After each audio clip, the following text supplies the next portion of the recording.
good day, everybody, and welcome to the Ammunation. I hope you all can hear me. I'm having some issues with audio tonight, and I assume that you all can hear me. I will double check my settings. Audio settings. Yeah, it looks like you guys can hear me, so that's good. I'm here solo tonight for the time being. Irving may be joining me shortly, but that doesn't mean the show doesn't go on. He is my co-host, but I wanted to do one tonight because there's been so much news in the past week or so since Irving and I were last live. We were, thank you, CMAC. CMAC says it sounds good. Appreciate that. Since we were last live, there's been so much going on that I can't just keep quiet about it. So Ryan Dawson is having a wicked good show right now. Who's Ryan Dawson? I'm not familiar with Ryan Dawson. Maybe you can enlighten me, CMAC. Ryan Dawson. Is he on YouTube? I'm assuming he is. Maybe I'll do a quick search for Ryan Dawson on the YouTubes. Why not? I'm kind of that's Ryan Dawson. I look up Ryan Dawson on okay, debate with Ryan Dawson on Trump versus Hillary. That was 6 years ago. Is there anything live? Let's see live. Ryan Dawson live. Who's Ryan Dawson? I want to know.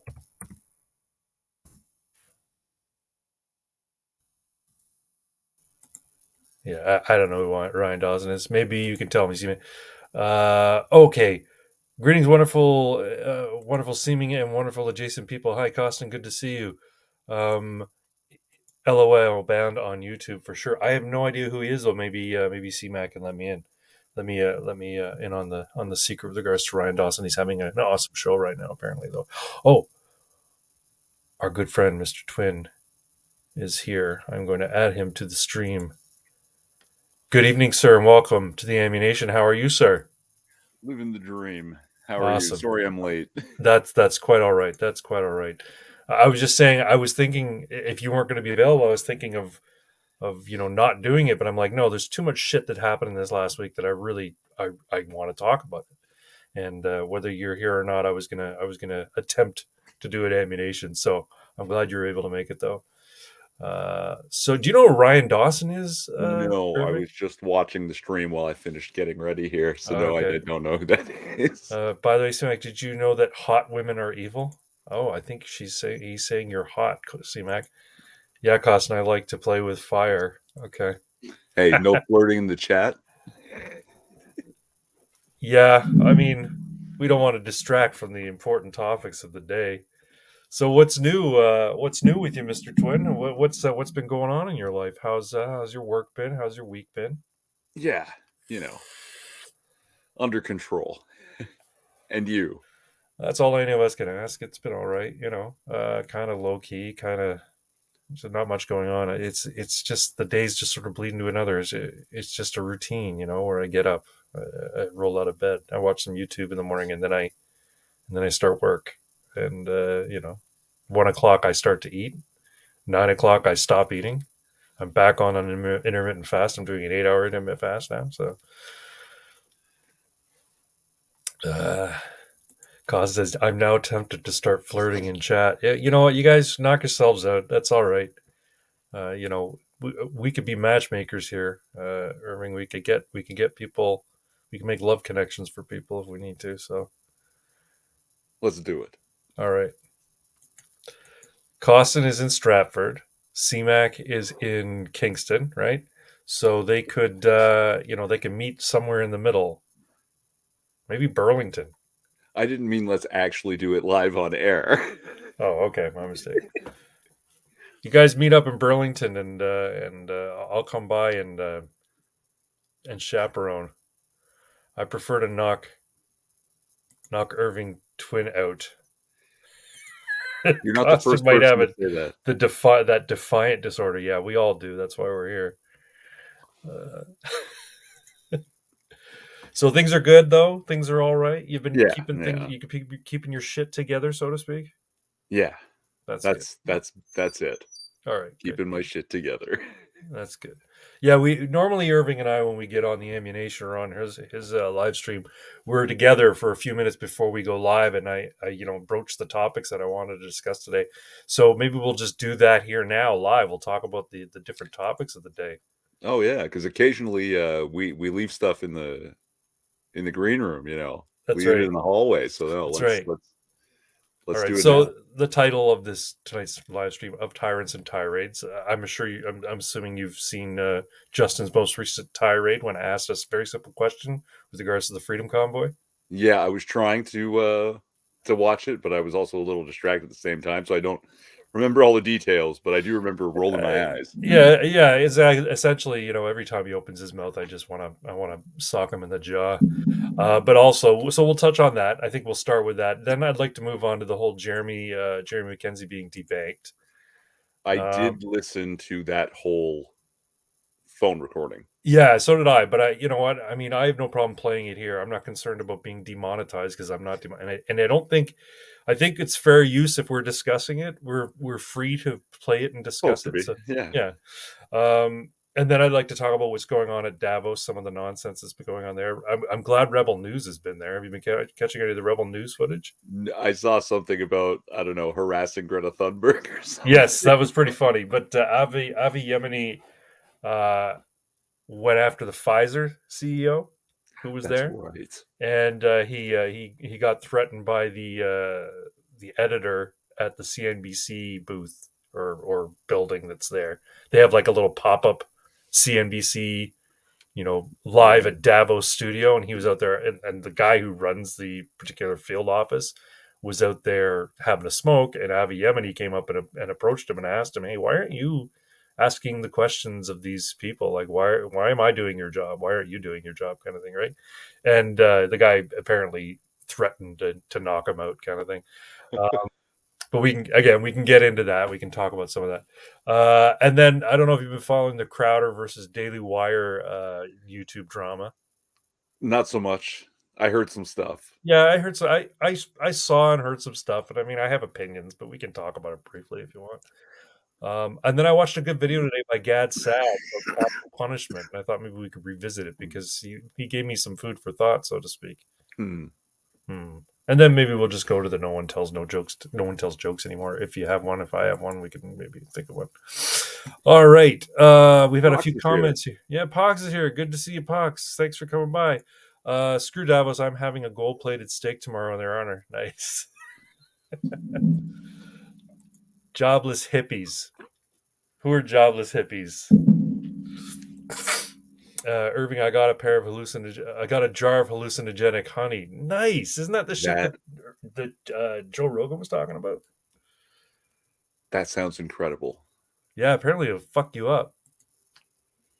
It'll, like Yeah, knock you on your ass. because you won't stop eating it. You'll have way too much because it's delicious. That reminds me of a video I saw of a cat just fucking going nuts on a little bag of catnip. It's like like a crack addict, and, and they're trying Yeah. to take it away from it, and the cat just won't let go. Starts clawing the mother or the owner. It's pretty funny. Uh,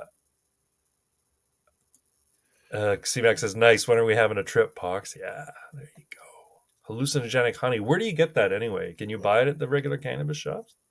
I have no idea. I mean, technically, it'd be an edible, right? An edible. Like half of it in a sing and let come what may. Put it on some toast. Toast up some malt bread and just spread it on there and eat it. Oh God, Tell God I say say it. hi. Yeah, say hi to the machine elves when you see them. Apparently, that's the DMT. That's a common hallucination with DMT. You see these high Mm. tech elves. They're called machine elves. I don't know. Ugh. All right. Well, folks, I appreciate y'all coming out to the ammunition. We got a few people watching now. That's great. And tonight we're gonna talk about some things. We're gonna get into some subjects. I don't have my logo up. Maybe I'll put this logo up instead. There we go. Here's my logo for tonight. I might change it later. We'll see. All right, so let's get right into it. Oh, I guess I should put "Welcome to the Ammunation" instead because we are actually started now. All right, let's talk about the most recent tirades between our two chief officials, the official opposition, and our illustrious prime minister. So I have what's his name, Viva Fry's little bit here. Maybe we can share that. Let me share that. I haven't been watching him either. Jeez. Yeah, I've been watching his live streams. I should because I've always come away from them really, really informed, especially when Barnes is on. But I've been catching a few of his clips here and there. So I'm going to share that. Share screen. Share the audio. All right, here we are. You see that?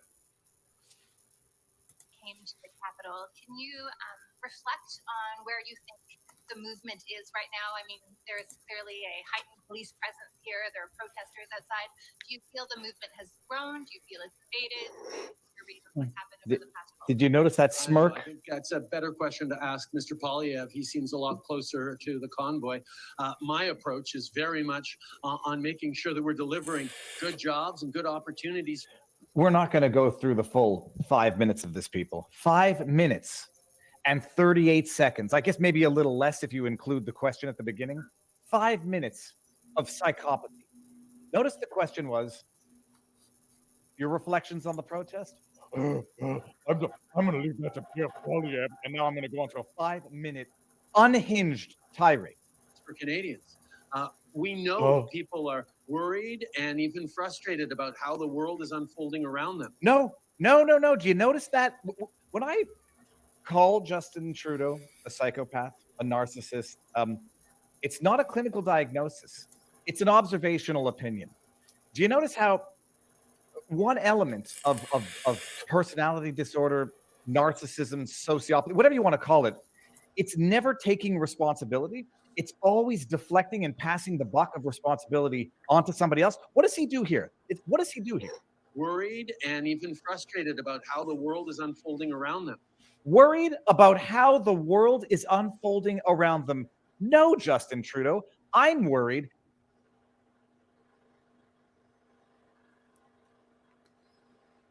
Sorry, I was muted there for a second, so you wouldn't hear me vaping every couple of seconds. So here's the thing: like, listen to the phrases he's using. Worried about how the world is unfolding. No, worried about how elected officials, and not just in Canada but all over the world, have decided to just throw, liberal democracy to the wind in favor of tyrannical, autocratic despotism, and putting in place policies that, if not designed to hurt them, they are well aware of the fallout of those policy decisions. It's absolutely insane for us how the world is unfolding. It's not the world unfolding. The world doesn't just unfold. Things don't just happen, right? They happen as a result of cause and effect. And you're the dipshit who's initiating the cause, and we're suffering the effects.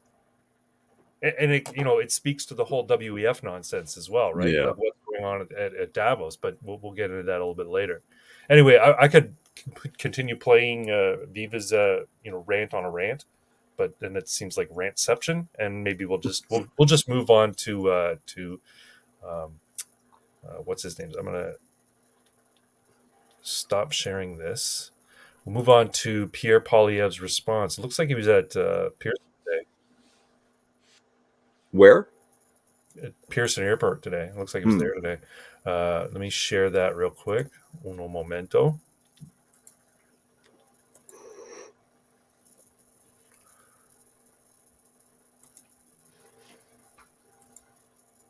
I'll be honest. I kind of like this format of video that Poilievre's doing. It's very hip. It's very sort of like he pulls it off as being like sincere and genuine.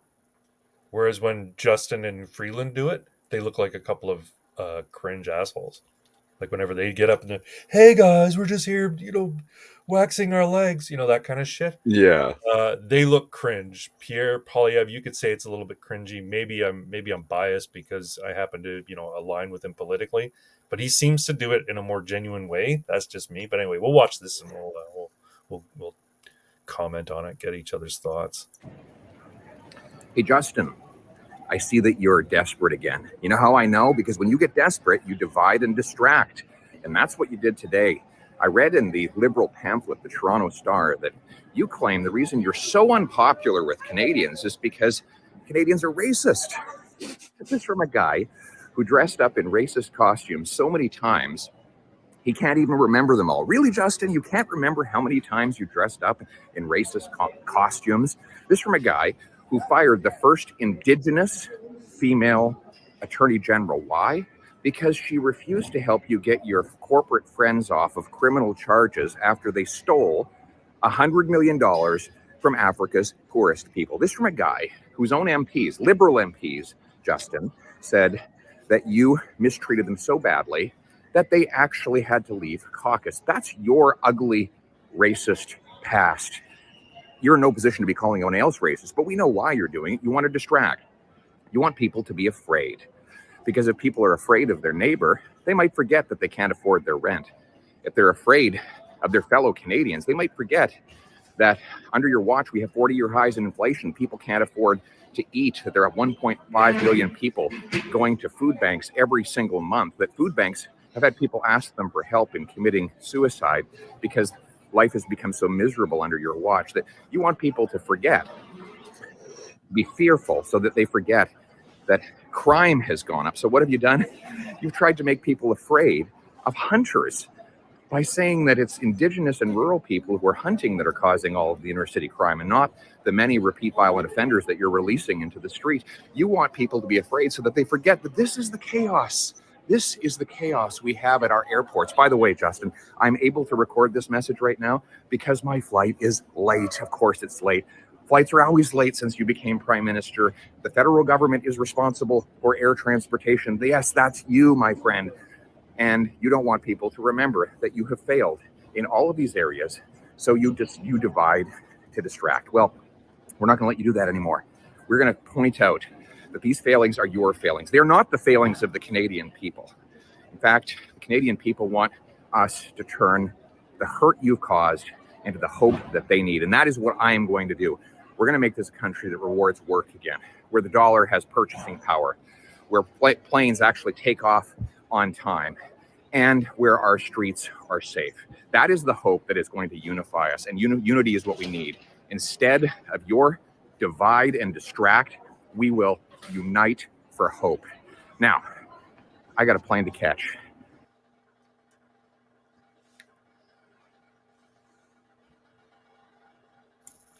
So there you have it. You got two different people ranting, and I mean, I don't know. What are your thoughts there on both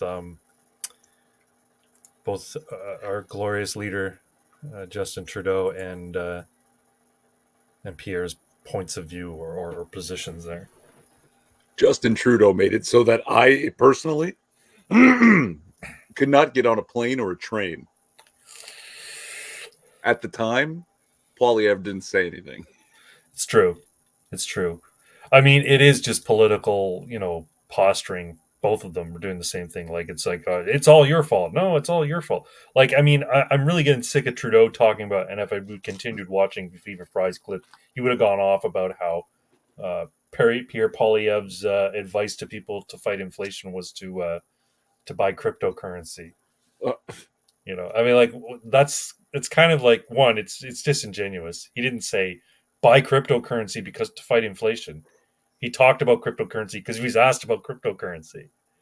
Anyway, yeah, and I mean, as far as Poilievre blaming Trudeau for lines at the airport, yeah, that's partly the federal government's fault, but it's also, because our airline industry is designed to be shitty because Right. it's sort of like it's a quasi nationalized system, Anyway, yeah, I mean, it really does it really does irritate me when I hear Trudeau talk about the world changing. Yeah, the world's changing by design. Yeah. Don't just act like this is all happening in a fucking vacuum. Like, oh, we don't have any control. You are the drivers of this shit show that we're in right now. And this is what kind of gives me hope that more and more people, like someone was just saying recently on one of the talking heads, was talking about how, World Economic Forum used to be this prestigious event that people go to, and now it's kind of like a laughing stock. People are mocking it. People are, if you go to Davos, if you go to the World Economic Forum, it's kind of looked at shamefully by the vast majority of people. More people are waking up. So, yeah, that's kind of the white pill from this whole thing, that, they've pushed so hard in such a short amount of time that it's only going to bite them in the ass. Yeah. But all right, a few other messages. Costin, don't forget to like this stream and share it on Twitter. Thanks, Costin. You win the internet today. Pretty good respond. Oh, yes, it was a pretty good response. I agree. Hey, Ben. Hey, Costin. How are you, Ben? Okay. I don't need to show every single comment, but anyway, yeah, I'm getting really sick of Justin Trudeau, of Chrystia Freeland, and people are saying that the reason for this rant that he had in Windsor, was it in Windsor or was it in Winnipeg? I forget. I can't remember where he was when he made that rant, but was because recently Jacinda Ardern of New Zealand stepped down. She resigned. Really? Yeah, she's like, and you could tell she didn't want to resign, but somebody, the powers that be, basically said, "You're done. Get the fuck out." And so she had to get the fuck out. And she said, "I'm resigning. I'm going to focus on my family." She's like fucking crying, all this shit. And I think he realizes, shit, like she was an autocrat in New Zealand, and she's like cut from the same fucking cloth. She's a WEF devotee.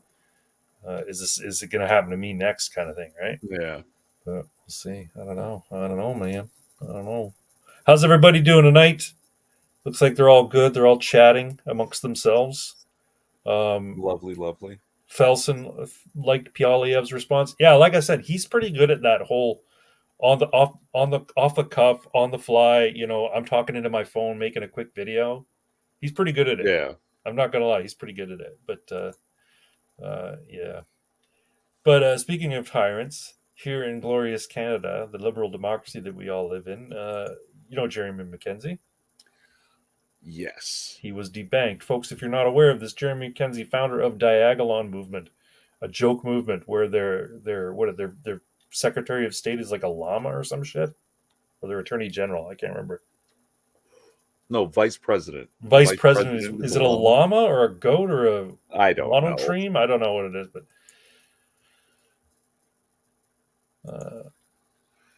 okay. I keep showing the comments. I don't know. He's been debanked. Yeah. He's been debanked. Yes. Scotiabank basically. Well, we'll play it. Let's see. I have it somewhere. Yeah. Let's share this little thing. I can't believe he was as calm through the whole thing, but let's watch this here. Well, just some grunt on the front line. I'm sure he understands that, right? Yeah, it's true.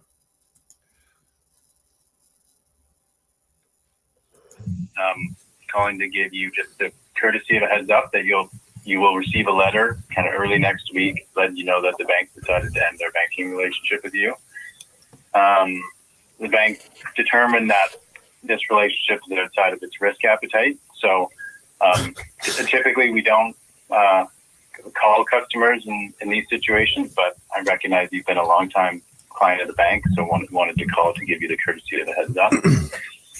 Which part of it is too risky for the bank? Is that my military pension? I'm afraid I don't have any other details. So they just send you. They just send the messenger guy right on. Just the messenger here. So sorry about that. And just to let you know, so your branch was just made aware of the news this afternoon. So and again, they don't have any further information. There was a decision made at the head office. The head office. Who would that be? I don't have any other information in terms of names or anything like that. It was. Why would anybody want to be accountable for anything? That would be foolish. Sorry, continue, please. Pardon me? I said sorry, continue, please. Okay. I understand the frustration. So also as part of ending the relationship, so as of today, you're not to visit any of the Scotiabank branches or bank premises in person without first getting written consent in advance from the bank, from management. So I'm banned from the bank. You first have to just reach out and get written consent before you physically come on to any bank premises as part of ending the Yeah, I'm going to go out on a limb and assume that there's no reason given for that either, and no one's accountable, and there's no one to call for that. I'm afraid, yeah, I don't have any other information beyond that. Yeah, again, I know there's lots you can do online. Obviously, I'm sure you bank online already, but you're welcome to email your branch if there's anything you need help with. I can email them, but I can't go and speak to them in person without written consent. Well, exactly. So you can email the branch. You can talk about figuring out a way if there's anything you need to do. Yep, but you'll need to email them first. Yeah. Well, there's a lot I need to do. I have mortgages and vehicle loans and business, like. Yep. And this is effective when? Like right now? So, no. So the way it will work, so you'll receive the letter, and then you will have 30 days from when you get the letter before your accounts will be closed. So it's not that your accounts will be closed immediately. The letter will spell out kind of the details of how things will work and next steps for each of your accounts. So you'll get more detail there, and that should answer most of your questions. Definitely recommend kind of that you start sooner than later looking for a different bank or alternative arrangements with another institution. Yeah, that's not going to work. Yep. Okay. But again, and so you'll have detail in the letter on each of your accounts and how things will. So, and you should have the letter. I expect it would arrive probably Monday or Tuesday. You should have it. Right on. Yeah, and the letter will also include some contact information there if you do want to raise any kind of other questions or concerns. There'll be an email address and a phone number as well on the letter. Although I will caution you, like a lot of banks right now, that calling that phone number, you may not get somebody right away. Yeah, you don't get people when you call the bank. You get no one. It's kind of a mess. Yeah, I understand. Yeah.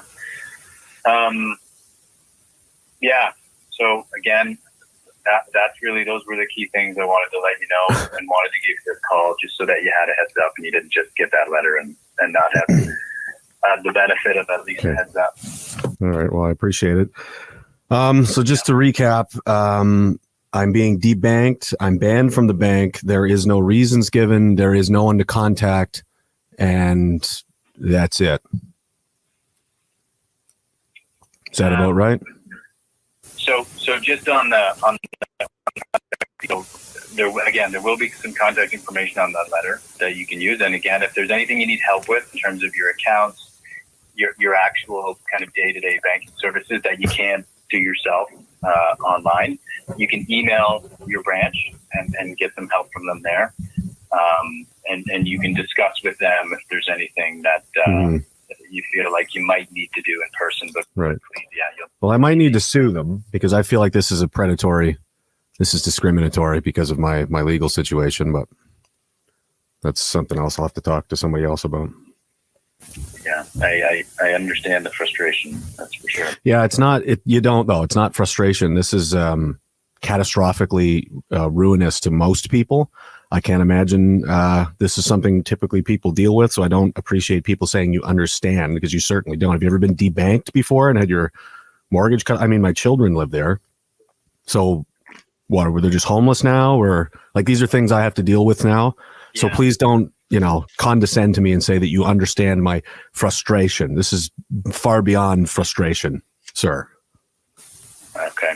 That's I get it. Is that it? Otherwise, I clearly. Sorry, go ahead.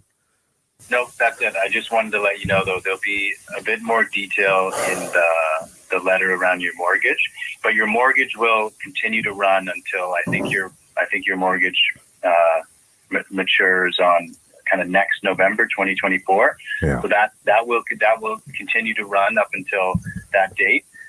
The bank won't be renewing the mortgage at that time, but I just wanted to reassure you that will continue. It's not that the bank is terminating that. How do I pay the mortgage if I don't have a bank account? So that is something that you can This is outrageous. Email the branch, and you can work through kind of how that will work and making arrangements with an alternative institution. Yeah. All right. Okay. Does this letter come with any pamphlets from the government regarding MAID? There are no pamphlets from the government. No. No. So the bank's not. Okay. I just didn't know if there was a partnership regarding medical assistance in dying or anything, but all right. That's it. Not that I'm aware of. Okay. Well, thank you, Jeremy, for the time and for talking it through. Yeah. Thank you so much. Okay. Yeah. Take care. Yeah.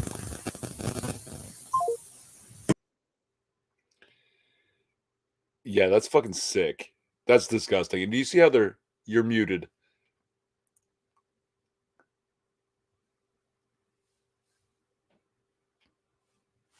I mute you for the. I mute myself for the benefit of your ears, so you don't hear what's going. Yeah, that's absolutely insane, right? It's fucking nuts. And this didn't happen because Scotiabank actually felt some level of risk. No. By having Jeremy McKenzie. I mean, he's not like he's a gigantic public figure. He's marginally. Most people, if you ask them on the street, who's Jeremy McKenzie, they say, I don't know. One of the McKenzie brothers? Like, nobody would know who he is. It's that somebody from the Canadian government, probably from Chrystia Freeland's office, told Scotiabank, fuck this guy. Fuck him right in the ass, please. And they did. It's absolutely disgusting that this is the kind of thing that's happening. And here's the thing. I can't even tell you what Jeremy McKenzie did that is so controversial, apart from starting a fake movement called the Diagolon movement.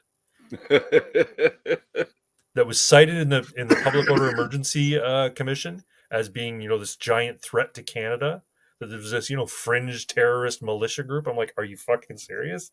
I mean, I know it's not that, but I don't even know what else he's done apart from make edgy jokes. I mean, he did say he wanted to fuck Pierre Poilievre's wife, didn't he? Oh, yeah. Maybe that was it. But see, Poilievre should be coming out and saying, look, I don't like what he said about my wife, but the guy deserves to have a fucking bank account. Like, this is horseshit. I don't like what he said about my wife, but I get it. She's hot. Yeah. Only in Canada. Absolutely. Yeah, that's right. Or China. This is social credit score, in its infancy. Yeah. His biggest crime is creating a network of like-minded people. So where is this network and how do I get involved? Yeah. Because the fact is, I don't know what his platform is. I don't know where I can find Jeremy McKenzie stuff. But he sounds like a kind of guy that I'd want to, follow and keep track of, because he sounds to me like he's irreverent in the same manner that I like to be irreverent. Telling people I don't, fuck you, I won't do what you tell me, kind of thing. I hope Telegram. He's on Telegram. Okay, well, I'll look him up on Telegram. I'm not on Telegram. Are you? No. Oh, okay. Well, I can open an account. So he's not on YouTube, I'm guessing? He doesn't have a YouTube account? Is he part of that network of the Offside or whatever? I don't know. I don't know the details of that. I'm sorry. Yeah. But no, it's just fucking disgusting. It's absolutely disgusting that this is what can happen. And I'm thinking like, okay, so I'm nobody, right? I have a channel subscription count of like 390 something, 391, I think. Mm-hmm. Rumble. He's on Rumble. Okay, well, I'll find him on Rumble. I wish I could stream to Rumble. Because with this StreamYard package that I have, where I can change my logo and stuff, I have the Angry Beaver here right now. Put my regular logo back up. I can stream to multiple places at the same time. I've done Twitch and YouTube at the same time in the past, but I'd love to be able to do Rumble and YouTube at the same time. That would be helpful. But in any event, I'll follow him on Rumble. But I just like, Pox made a good point. We all need to move Kentucky. Now, my vote is for Virginia because I want to go to Ballahack at every opportunity. I'll move down to the Chesapeake Way or Virginia Beach Way, and I'll go to Ballahack, play airsoft every chance I get. But yeah, no, I'm of the mind that if Danielle Smith can make Alberta, sort of like Florida of the North, then I'll move out there. Otherwise, I may be heading down to the U.S. at some point, hopefully in the near future, but I can't say for sure. Stream on Odyssey, okay, I could do that. Yeah. Cheap tobacco in Virginia. Yep. A lot of cheap stuff in Virginia. Yeah. What's that? Good for me. I'm sure I can get vape stuff there for pretty cheap too. But yeah, no, it's absolutely insane. This debanking, like I can't believe it. And here's the thing: the guy who called him, I feel bad for the guy who called him. Was his name Graham or something? Yeah. I feel bad for him because he's been told call this guy, let him know that in 3 days, he's no longer going to be with Scotiabank, or he'll be notified that he can't be with Scotiabank anymore. But he can't give him any details, like where this decision came from, or who he can call right now. Like if the letter's coming and there's a toll-free number on the letter, or there's an email address on the letter, give it to him now. You're not helping him by giving him a heads up. If anything, you're just making him angry because he's got less information, and then he's going to get scant information in 3 days. And be more frustrated. It's going to be like reliving the whole fucking thing. I'm glad he recorded it and uploaded it. But yeah, there should be I think there's probably some crowdfunding thing going on for the guy. Where is he right now anyways? Because he's a veteran, right? Yeah.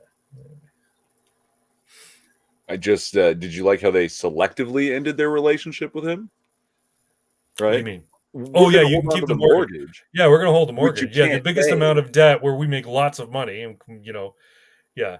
I hope he does sue and some asshole judge says, no, you want to end your relationship with him? You end the whole relationship. You either pay him out of the value of the house or you just relinquish the house. Yeah. Debt is forgiven. Here's your house. Yeah. Fox says, cheapest thing in Virginia is the women. If I had a choice, I would relocate to Bells, Texas. Yeah, Texas would be nice too. You'd hang out with Six. Odessa. That's where I'd go. Odessa? Yeah. Odessa. Little Texas. Odessa? No. Regular Odessa, Texas.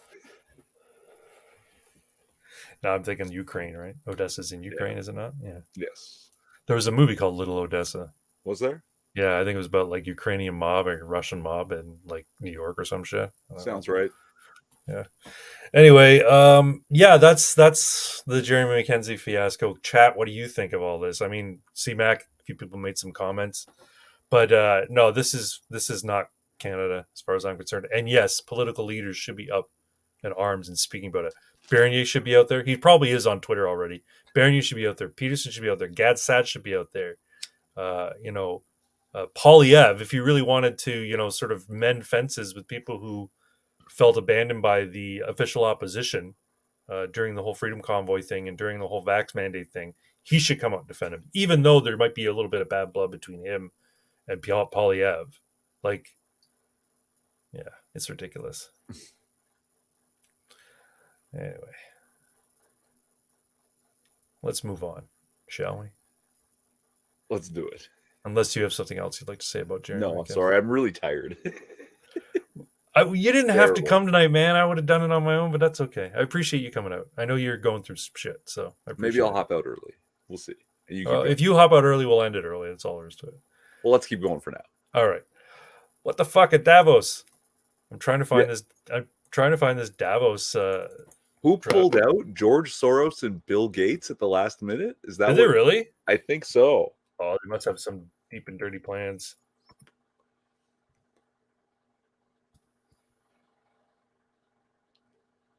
I find this musical thing. Oh, fuck. See, of course, you're not going to find it on YouTube because, no, of course not. It's all like WF is great. Davos is great. Tucker Carlson. Let me see if I can find that. Tucker Carlson. Get a little bit on it.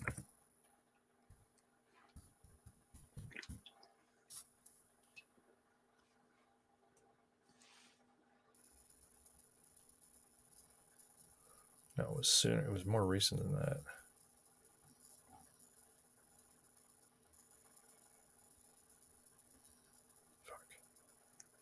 Pox is saying Davos is too public, so they can't just hush it as a conspiracy theory now. Yeah, no, it's out in the open now. Yeah. Damn it, I can't find it. Oh well. So there's like the guy with a guitar and a chick in a green goofy looking dress up on stage at the WEF doing some musical performance, and it was just so fucking awful. It was just ridiculously bad. I saw like Oh 10 my seconds God. of it, but I couldn't stand to finish it. I was like, forget it. Yeah, no, it was terrible. Did you see? And I asked you before. Did you see anything about Rebel News' stuff at Davos? I just saw the headlines. So I didn't have a chance to get into it. Let's see if I can find Rebel News. Avi.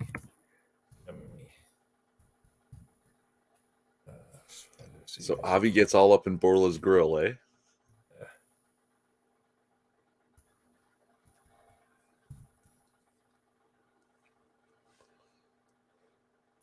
There we go.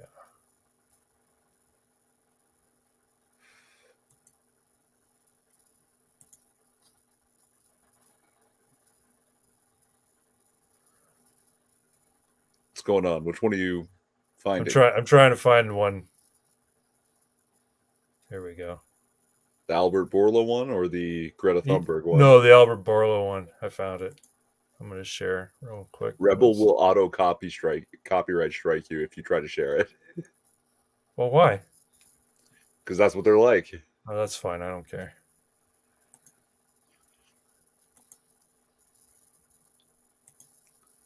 Mr. Borla, can I ask you, when did you know that the vaccines didn't stop transmission? How long did you know that without saying it publicly? Thank you very much. I'm sorry. Answer that question. I mean, we now know that the vaccines didn't stop transmission, but why did you keep it secret? You said it was 100% effective, then 90%, then 80%, then 70%. But we now know that the vaccines do not stop transmission. Why did you keep that secret? Have a nice day. I won't have a nice day until I know the answer. Why did you keep it a secret that your vaccine did not stop transmission? So they could keep selling it. Is it time to apologize to the world, sir? To give refunds back to the countries that poured all their money into your vaccine that doesn't work, your ineffective vaccine? Okay, you have a go there, right? Are you not ashamed of what you've done in the last couple of years? Do you have any apologies to the public, sir? Are you proud of it? You've made millions on the backs of people's entire livelihoods.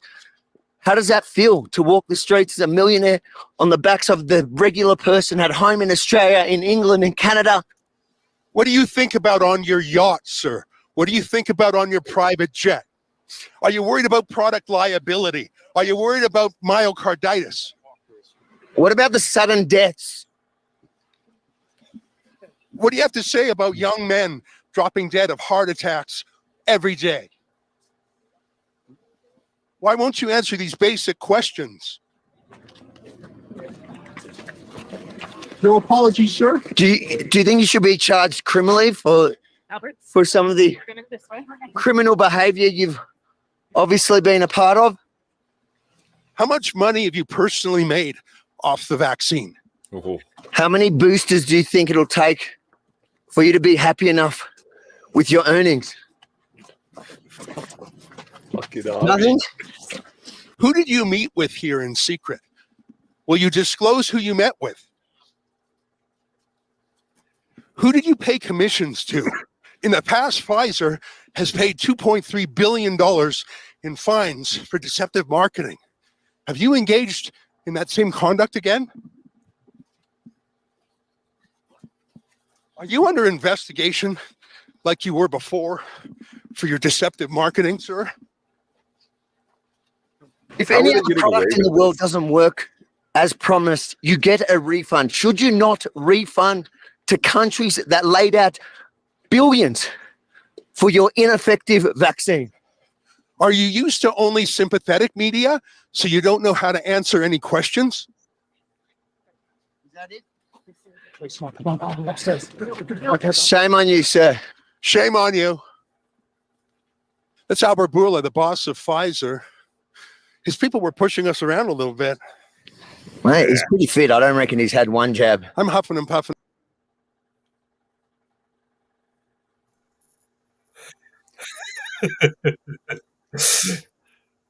Yeah, how did they not get like seriously muscled and roughed up? Did they just have too many cameras this time? Oh yeah, Or there's people cameras all hiding over it? the place, right? There's cameras all, and once you're outside of the actual conference center, you're in Davos, Switzerland. You know, the police will the Davos, they have their own Davos security people, but that's like on the premises. Right. In the streets, you're fair game, and you're right. It's become so public now. I think next year it won't be at Davos; it'll be at Bohemian Grove, someplace where they can control who has access, right? Mm-hmm. Some private place. Maybe they'll repurpose Epstein Island so they can send all these people there, and they won't have to worry about the prying eyes of the media. Okay, I got a few comments here. I fucking love Rebel News though. Ezra Levant, he's a fucking troll, eh? He's great. But, I mean, some of the shit he was saying was ridiculous. Oh, so is Rebel News going to end up in a mysterious accident after this? Yeah, probably. Levant, I could easily see him being killed. Yeah, I could see them trying to kill him. I mean, they've already character assassinated him. They've made him out to be, this complete, dipshit. But he does don't play it, LOL. People got strikes for the misinformation. Well, no, I'm just playing. We're commenting on it. This is completely fair use. So they haven't ended the stream yet. You guys are all still watching, so I don't think we have enough. We don't have enough viewers for them to even notice. So, but no, I mean the whole.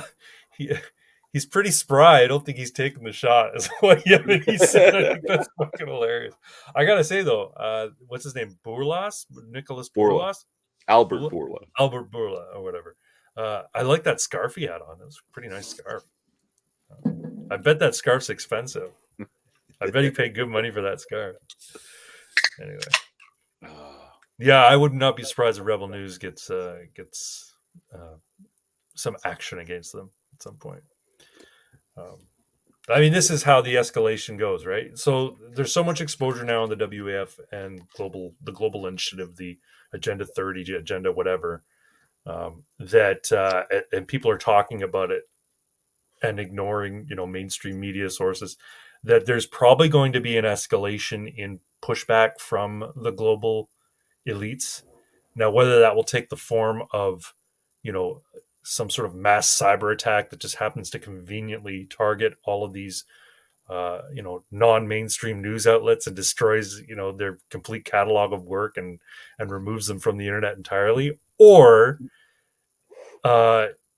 is it going to be like a targeted hit that's supposed to frighten everybody and it's just fucking shutting up and not saying anything? I mean, what they did to Jeremy McKenzie was part of that to be like, you better watch what you say, otherwise. Yeah, it sounds like it. It's like they're going to use him as a cautionary tale. Could be. I won't stop talking, but nobody's listening to me anyway. So anyway, yeah. So that's Davos. Yeah, and of course they confronted Greta Thunberg as well. And called her, you're just a child actor. Like, what, why did you stage an arrest? You saw the staged arrest. It was ridiculous. I mean, she is really just like a controlled opposition, I think is what you'd say, right? She's meant to be this sort of like radical revolutionary, aka Jane Fonda, right? And she's meant to get people to rally around a cause that is environmentalism, so that when ultimately they decide to put in all these strictures on cars and what kind of stove you can have and how far you can move, like 15-minute cities. You've heard about the 15-minute cities thing, right? Yeah. Then people will go, well, yeah, because Greta was right. We need to save the planet. So when all this stuff gets instituted, it'll already be in people's minds that this is the path forward. that radical measures need to be taken because Greta was right.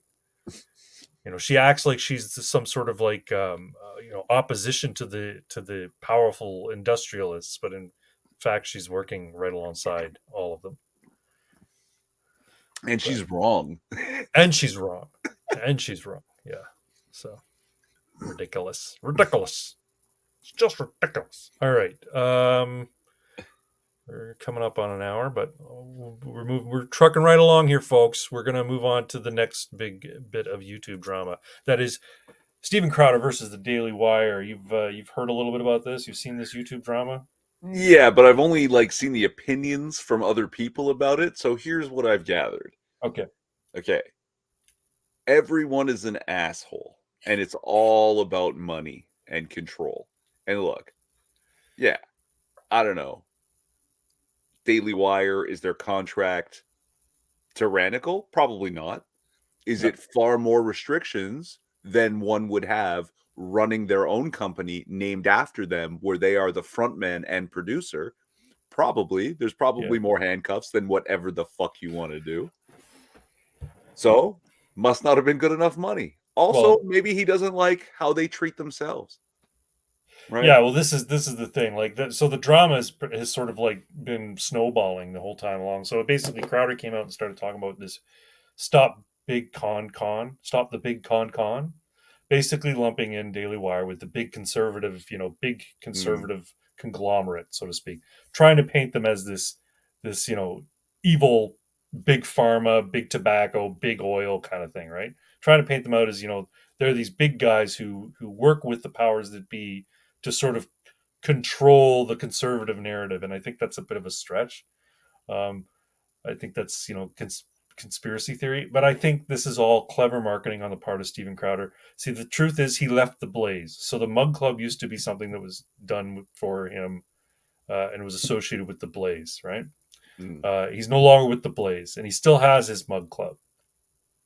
But I think he's starting to realize that he's flying now without training wheels, or riding without training wheels. Not that he really had training wheels, but he's on his own. And the Daily Wire made this offer to him back. I guess they already knew that things were going to end with the Blaze, and made this offer to him back in October of last year, because the open negotiations, the open talks about joining forces kind of thing. And Crowder was upset by it. He said, "This is bullshit. I'm not redlining this. Just this is a horseshit thing." And then I guess back in December, he registered the domain Big Con. Yeah, I heard about that. And then surreptitiously recorded a conversation with Jeremy Boring of Daily Wire in an effort, I think, to get him to admit to their practices insofar as their contract negotiations go, and how they arrange contracts with different people, different personalities, and he surreptitiously recorded it and then released it again, I think, as part of this marketing campaign, because what he really wants to do is something sort of what Tim Pool does, where basically he has an organization. He's the face of that organization. He runs it. He pays people a salary. They produce things for his organization. Right. And then, he owns it. And then if they leave, they leave. And that's all there is to it, kind of thing. But he doesn't, he's not restrictive in that, well, if you don't produce any content, then I'm going to dock your pay or whatever, and like that. And he just, he's much more laissez-faire about his management style. And he says he couldn't work the way that the Daily Wire does. This is what Tim Pool's saying. And it seems to me that Crowder can't work that way too. I think it's like, I don't want to disparage him and say it's a matter of ego, but it's a matter of him doing things the way he's been doing it. And basically what he wanted was a benefactor. He wanted Daily Wire to say, yeah, we'll back you. Do what you're doing. We'll back you. And what he got was basically come aboard like Jordan Peterson or Candace Owens or anybody else, and we'll have an arrangement in place where we're expecting you to produce content because that's how we make our money. And if you can't produce the content, then of course what we're going to pay you is not going to be what is outlined here in the contract, which doesn't seem unreasonable to me. So I don't think Daily Wire is unreasonable. I think it was kind of a shitty move for Crowder to surreptitiously record his conversation with Jeremy Boring. I think that was kind of shitty. But I get it in that he has a completely different philosophical worldview on how these things should be done in terms of the conservative movement, the conservative media movement. Right. Fine. It's still a shitty move. And also, I think he was being very sort of strategic about it, because he is trying to launch this Stop Big Con thing. And I think what he wants to do is basically do what the Daily Wire does and do what Tim Pool does, but do it in his way. And he's trying to launch that, and he's using this controversy to launch that. That's my thought, because he does make a good chunk of money, but he doesn't make as much money as the Daily Wire. They can make tons of money because they've got all these personalities that bring in lots of eyes, right? Anyway, Yeah.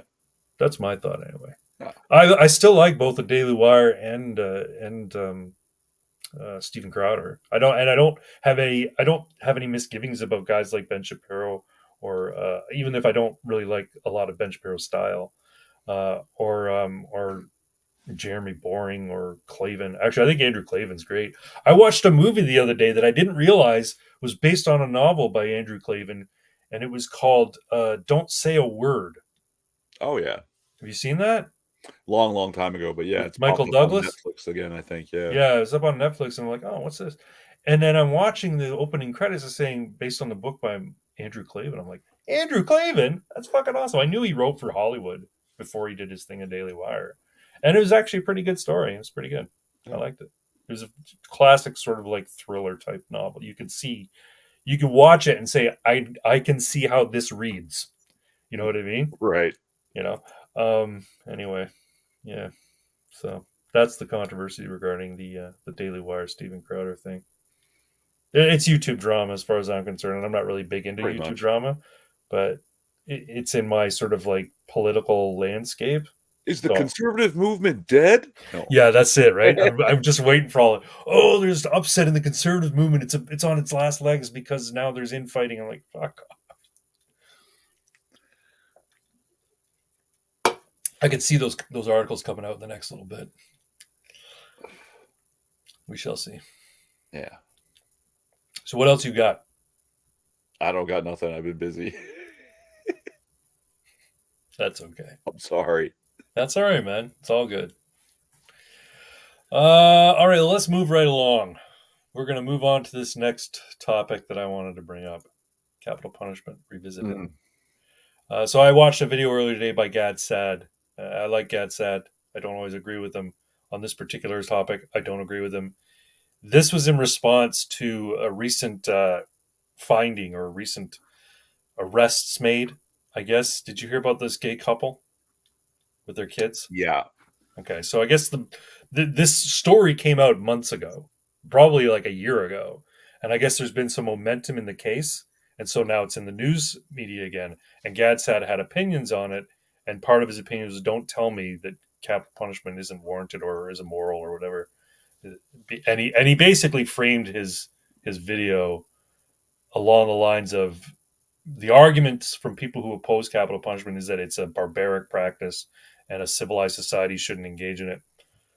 And then he basically deconstructed a sort of a straw man to prove his point. But he did raise some interesting points that I kind of have to agree with. I don't know. We might have discussed this before. What is your opinion on the idea of capital punishment? We don't murder people. Right. Okay. Well, now murder is a very specific thing, Yes. though. Murder is the unlawful taking of human life. So in the case of the state being empowered to take the life of another person, it's not technically murder. What do you call it when you mean to kill a person and then you do? What do I call it? If I were to mean to kill this person, then I do. That would be murder. Okay. So this is a person intentional who survived homicide. Their interaction with the police. Right. Is now chained and bound and put in a small room. Mm-hmm. To kill them now is murder. I hear what you're saying. And I'm inclined to agree. His point is that retributive justice is something that we as humans who form complex societies come to expect as a moral outcome to bad behavior in that sense. He also says that we subcontract the act of meting out justice to the state, and we have and his whole point is like he debunks the idea, or not debunks, but he dismantles the idea that, well, you can't do it because some innocent people will be put to death, which is my biggest issue. That, there's no perfect justice, that the law is an ass, that the state is corruptible and is corrupt, and therefore you're going to find some people who are innocent who are being put to death, and I can't abide that because that would be immoral. His point is, yes, but if we had a caveat or sort of a qualifier in cases where capital punishment were being laid out, that it had to have concrete DNA evidence of the criminal act being committed. So in a murder case, your DNA has to be found on the murder weapon, on the body, at the scene, what have you, that points to you directly being the one responsible for that murder. Then you can, but it can't just be based on witness testimony or circumstantial evidence. It has to be based on DNA. And I'm like, okay, but DNA can be planted. DNA can be manipulated. People can have argued successfully in cases where DNA is involved that this was not the DNA of my client because he has a particular marker that's common, yada yada, all this sort of stuff, right? Anyway, but yeah, so I see his point in that respect, and I understand the idea of retribution being part of our justice system. However, my point of view is we have an imperfect state. We don't trust the state to mete out, to sort of, well, we are skeptical of the state's ability to do things and how much power it should have. So it seems to me counterintuitive to say, while we're skeptical of the state and we're fully aware of its ability to be corrupted, we're fully aware of its ability to make mistakes, we are going to empower them with the most powerful, the most extreme power, and that is to legally take the life of somebody else because we feel disgusted and horrified by certain acts of criminal violence. In that sense, I'm like, that's where I think he's wrong. That's my point of view. Yeah, I would tend to agree, obviously. Now, that's not to say that some people don't deserve death. I just don't feel that it's within the purview of anybody to say, you did this, therefore you must die. Right? That's not up to us. That's not I don't know. And he made a point that is now if he's put in while he's on awaiting trial, and he's put in general population and he happens to die because of jailhouse justice, then he's fine with that. I'm like, okay, but now you're contradicting yourself because you're okay with criminal murder if it happens in specific contexts. How can you morally defend that point of view? I don't think it's okay. I just think that, in a prison, you can't really, you literally can't police everything. You can't even do it in civilized society. Well, right? exactly. People still get killed. I mean, in prison, you think if there was going to be a way to police people, prison would be the place to do it, where it's constantly monitored, where people are confined, and there's locks on every fucking door. But and still murders happen in prison. Absolutely, yeah. All right, we've got a few comments here. Costin says capital punishment has no place in a civilized society. Yeah, but who says we're civilized? Look up a guy I know, Kirk Bloodworth. Who's Kirk Bloodworth? Kill all pedos. Kirk Bloodworth is a former Marine who became a waterman in Maryland. Was the first person to be sentenced to death and then subsequently exonerated. Yeah, it happens. That's the problem. Milestones and rivers, nigga. I don't know what that means, Pox, but I appreciate the comment. He became a jeweler. Oh, good for him. Good for him. So he didn't get executed. Sounds like it. He was sentenced to death, but while on death row, he was exonerated. Yeah, it does happen. Absolutely. And the idea that DNA can't be planted in certain situations, of course it can. Or misinterpreted. Misinterpreted. Or it doesn't even have to be the DNA being planted. It could simply be somebody going in and fucking with the records to say, yeah, we got our guy. What if the DNA shows that it was something completely different, but you got a corrupt cop who says, we're going to make the DNA show that it was this guy. We're going to falsify the records. We have the dude's DNA on file. Just put that in the test results. Like, don't tell me it can't happen. Don't tell me that people can't be pernicious in doing their jobs. And when it comes down to, your job is to determine the innocence or guilt of a person, and you have that power to do it. Don't tell me it's not going to happen. And I don't know. No, but he was on death row and cleared by DNA evidence that they were trying to hide. See, that's the other thing. Right? You could have DNA evidence that puts you at the scene, but then there's other DNA evidence, or there's a completely reasonable explanation why your DNA might be there in a different context. But they withhold that evidence, exculpatory evidence that would exonerate you, because they want to get a conviction. It happens all the fucking time. Cops do it all the time. Prosecutors do it all the time. Mm-hmm. So, yeah, in this sense, I think Gadsad is incorrect. I understand his point of view, and I understand the desire for retributive justice, like I said. However, given that we don't live in a state where there's perfect justice, I can't take the chance that there's, that I'm going to wind up being, sentenced to death because I happen to look like a guy who was involved in a murder. And, I happen to be at that same Subway restaurant eating a, cold cut combo that day. And so my DNA is all over the fucking place. Mm. So I'm going to write a story about a guy who murders a guy working at a Subway. And another guy gets, because he was there eating a cold cut combo. I'll write a story. No, but he was on death row and cleared by, yeah, that's, so yeah, I love Gadsad. Don't get me wrong. Yeah. I think his snark is great. I think he's very well read. I think he's very, but I too am a fellow atheist, but I don't agree with him on this. So, there you go. And as an atheist, you want to talk retributive justice. Like, the best thing you could do for retribution is put them away in a dark hole to live a very long, lonely time, right? Yeah. If there's no afterlife, the punishment has to be this one. Yeah. Or Demolition Man's type stuff. Put them in a cryogenic chamber, like a fucking vat of goo. Where they experience the passage of time? Yeah, and their mind is reprogrammed. Like, that's ridiculous. Their mind, they still have their personality, but they are skilled in knitting as opposed to killing. Like fucking Sylvester Stallone. I made you a sweater. I don't know how to knit. When did I learn how to knit? Yeah. It's fucking awesome. Just let them get old. Yeah, I would agree. And again, like, also an atheist.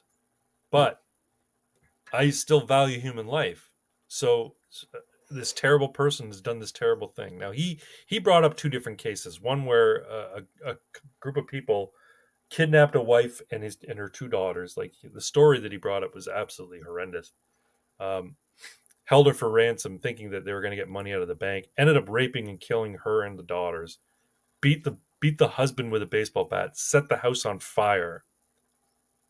And ultimately, they were caught and should be, in his point of view, they should be put to death. And the thing is, when he's making his argument, he's constantly referring back to that to elicit emotional response. And I understand that emotions weigh heavily into it. But the point is that, like, when we're talking about things of moral importance like this, you can't just let your emotions get in the bed, because that's how lynch mobs are formed, and that's how bad decisions get made, right? So, I was going to say something about it too. Oh yeah, I value human life. That's right. And I think, suppose there's a murder. A guy murders somebody. He's clearly guilty. Okay, and he's put on death row. All right, but in that time, through the appeals process, he actually, becomes contrite. He shows contrition, and he wants to make his life better. And so, even though he knows he's facing death in a number of years, he does everything he can to become a better person. And he'll never be paroled, but he actually genuinely becomes a better person and seeks forgiveness. Does he deserve it? Maybe not. I don't know. He took a life, and that life is gone and can never come back. So I like to think that people get a chance to. Maybe I'm just a bleeding heart liberal. I don't know. Chad, am I a bleeding heart liberal? Tell me. Oh, What we do you have a think? pal that I used to call the bleeding heart conservative. Oh yeah. Yeah. What's that phrase or what's that that saying? If you're a conservative before you're 30, you have no heart. If you're a liberal after you're 30, you have no brain. Yeah. Yeah, that's it. So CMAC, he became a jeweler. I wonder. I'm guessing CMAC that you know him. You also do jewelry. He's in your professional sphere. Is that it? But yeah. Now, wait a second. Is CMAC a jeweler, a horse rider, or is she like a biologist? Because she keeps talking about it like she knows all this different shit. And a mom.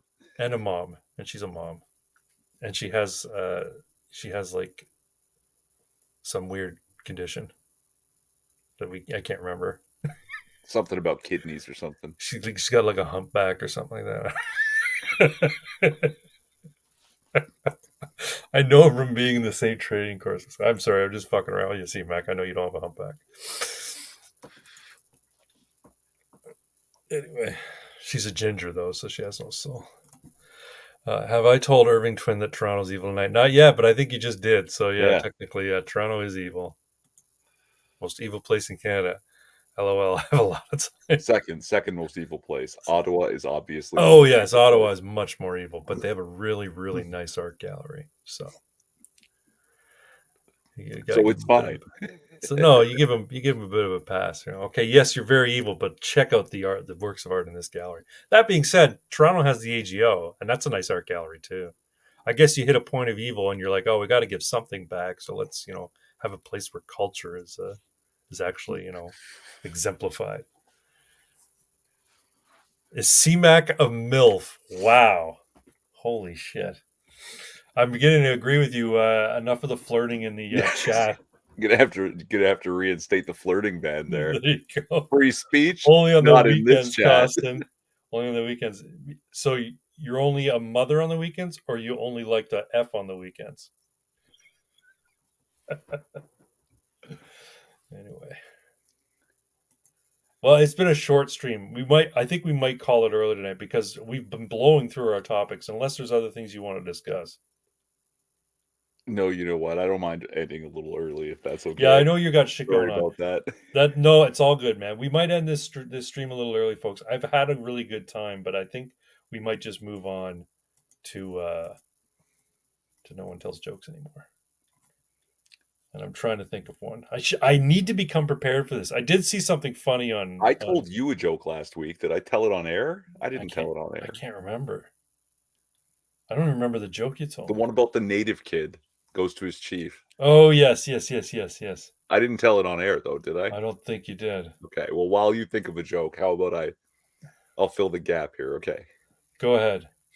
So this Native American First Nations person is this guy. He goes to his chief and he says, "Chief, how do we Native Americans get our names?" Right? And the chief says, well, when a child is born, the father runs outside and the first thing he sees, he names the child, right? That's why, like my friend down the street, when his daughter was born, he ran outside and he saw a deer running through the forest. So he named his daughter Prancing Deer. When my son was born, I ran outside and I saw an eagle flying through the sky. So my son's name is Soaring Eagle. Why do you ask? Two dogs fucking. Yeah, I've heard that one before. It's terrible. It is terrible. I saw this thing that I thought was really, really savage. There's this girl, it was like a YouTube short or a TikTok or whatever, where this girl says, "So I had a one night stand last night, and after it was finished, the guy said, 'Oh, that was great. You wanna play a game?' And she's like, 'Sure. What type of game?' And he says, it's called Airplane. You ever play Airplane? She's like, no, but it sounds kinky. How do you play? He says, take off. You take off. I'm like, oof, that's fucking savage. That's harsh, man. Take off. You take off. That's a very Canadian joke. Uses the term take off. Take off, hoser. Take off, eh? All right, folks. It's been a wonderful night. I appreciate you all coming out. Costin gave a smiley face. Only on weekends. It's a big wide-eyed smiley face. So he's like, it's the weekend. He's hoping that something happens this weekend. May I remind people that the Minions of the Zoo is trying to get 100 subs on their Rumble channel. I have already subscribed. Thank you for reminding us. If you don't watch Minions of the Zoo, folks, you should all watch Minions of the Zoo. They're on YouTube. They're on Rumble. I think I'm going to start clipping these live streams and just cutting little chunks out of it and uploading them to Rumble. Try and grow similar content over there because I don't routinely upload stuff to Rumble. So do it. Yeah, I think that's probably a good idea. You should do it too. And you need to make more long form fucking videos, man. You haven't done one in almost 10 months, I think, now. I miss editing. Well, why don't you edit? Why don't you do it? Oh. Sloth. Something I know very much about. I've been demoralized. Who hasn't? Fucking pull yourself together. Get your shit together and do something. I'm sorry. I don't mean to be preachy. The propaganda would be yeah. That's right. That's right. Would be I've been demoralized as well. But you know what? Tomorrow's a new day. There's always something new coming up. And because there's so many aspects to life, you can never count on things just ending. There's always something new is going to happen. And sometimes that new thing that's happening is going to be an opportunity. Did you hear Trump is coming back to Twitter? I've been hearing that since they reinstated his account. It doesn't seem like it makes sense. No, but apparently this is like on the horizon. Very shortly he'll be back. Apparently there's been rumblings from people in his sphere saying he will be back on Twitter very shortly. So that's kind of cool. It'll make things interesting. So hey, look forward to that. You know? Yeah, I do. All right, brother. Don't worry. Folks, we're going to call it a night. It's been 1 hour, 17 minutes. It's probably the shortest Ammunation live stream we've done, but I appreciate you all coming out. I hope you all have a wonderful weekend, and we'll talk to you again real soon. Anything you want to, any last words there, Irving? No, just the usual Hail Sigmar. Good night, everyone. Thanks for coming. All right, and everybody remember that the lap dance is so much better when the stripper is crying.